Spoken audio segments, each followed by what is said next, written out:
Et d'ailleurs, sans vouloir faire de l'abus de pouvoir, j'enchaîne avec Clémence. Bonjour. Bonjour.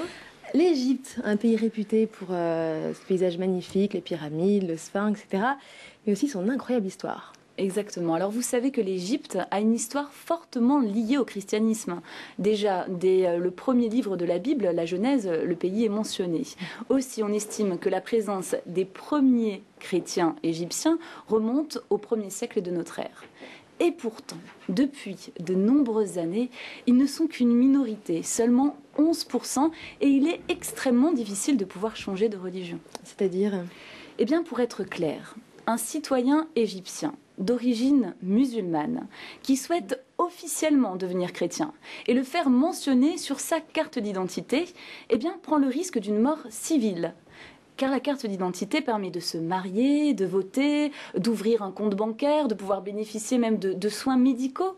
Alors les chrétiens qui souhaitent bénéficier de ces droits font quelque part un choix qui est assez clair, c'est-à-dire qu'ils doivent mener une double vie.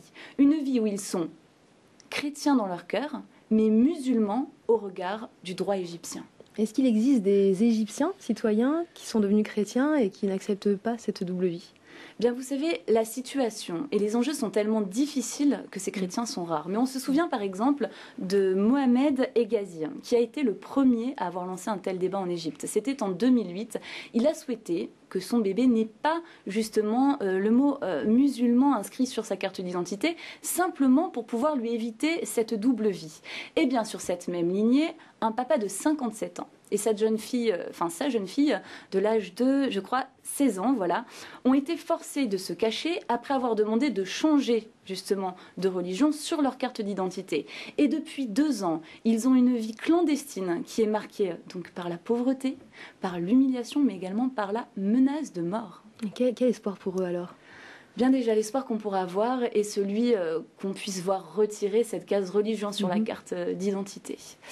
Mais vous savez, ce qui est quand même frappant, c'est de constater qu'ils affirment cette conviction, c'est-à-dire que leur décision est inébranlable. Ils veulent tenir ferme. D'ailleurs, le papa explique qu'il est fortifié rien qu'à l'idée de pouvoir témoigner de cette réalité. Et tous les deux ne regrettent absolument pas d'être chrétiens. Bien au contraire, ils affirment être prêts à pouvoir persévérer dans ce mode de vie. Alors finalement, ils deviennent un témoignage assez encourageant pour la communauté chrétienne. Et puis, leur espérance est déjà une façon courageuse de pouvoir faire avancer les choses, de contribuer au déblocage de la situation.